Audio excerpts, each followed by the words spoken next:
इतक्या दिवस इतक्या लवकर स्नान करायचं म्हणजे देवाचं चिंतन झालं पाहिजे. हा.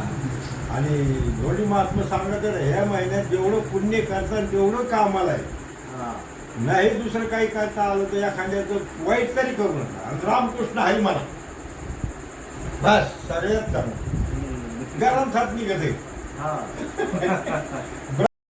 तर कोणाकोणाची इथं असं सकाळी सकाळी आध्यात्मिक वातावरण असतं बरं.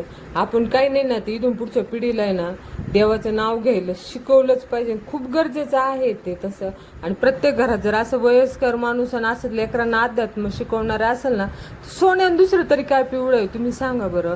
हे काका आले होते, हे दरवेळेस आले नाही, तेवढीच पॉझिटिव्ह एनर्जी असते.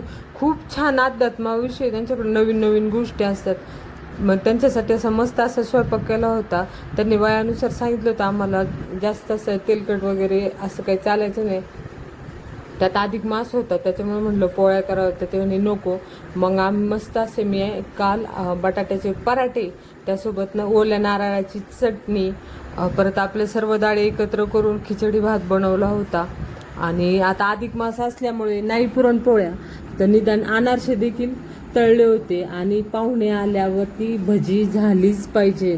आपण भारतात राहतो, महाराष्ट्रात राहतो, जिथे हरभरे डाळ खूप पिकते, अशा ठिकाणी तर भजी झालीच पाहिजे. असा मस्त स्वयंपाक केला होता.